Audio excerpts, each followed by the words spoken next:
Okay, Victor, I'm going to try to do my first video lesson. Let's see if this works. Minor 7 flat 5, as used in many jazz tunes, Autumn Leaves, for example.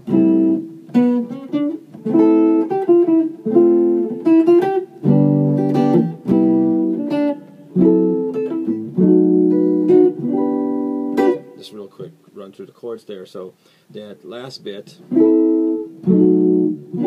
is F sharp minor 7 flat 5 to a B dominant 7 to E minor 7. You can play it a number of different ways, but the F sharp minor 7 flat 5, or the half diminished, is what that is played by index finger on the root F sharp, the third finger on the flat 5, which is C, the fourth finger, or actually the second finger, on the that's the flat 5, that's the 7, the minor 7 in this case, which is E, and then the fourth finger, the pinky, is on A, on the B string. It's a minor 7 flat 5, or half diminished. And best way to learn this is to play it like that.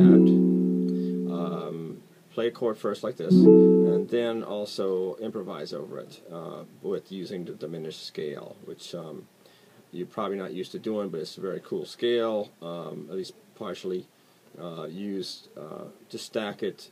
Use the roots or the notes of this chord and just play minor third intervals like this.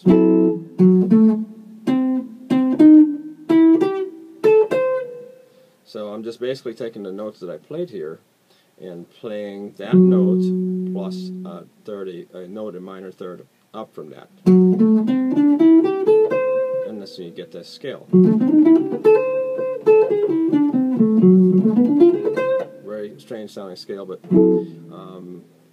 the way it's used is in jazz it's used like crazy. In this case, I'll give you an example. So we're going.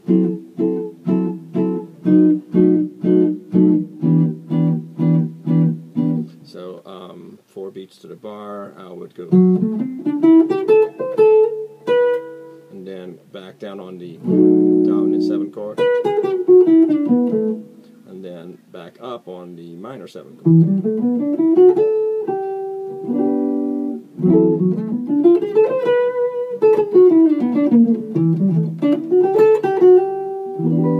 So you get the sound of the chords without playing chords.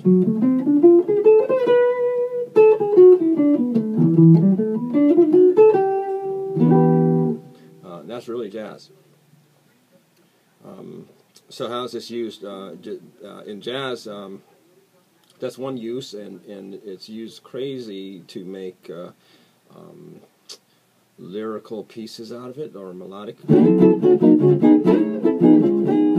I'm just sliding it randomly to make melodies. But you've probably heard this in the Damsel in Distress theme, and many of the old westerns. The girl's tied to the railroad tracks, the train's about to run over her. That is formed by basically taking that form right here, same form, and moving it up in minor thirds.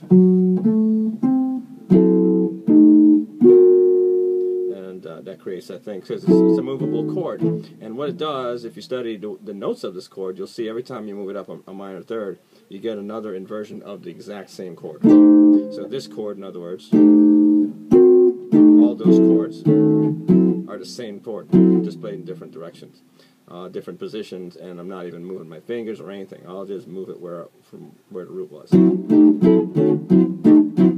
All same chord, just different inversions. So cool thing to put into your repertoire of chords. Hope that does it. And the difference between this and a fully diminished chord is the 7th note is double flatted. So that's fully diminished. look like this.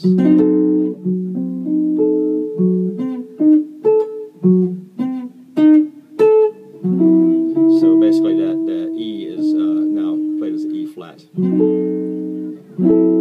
It's half diminished.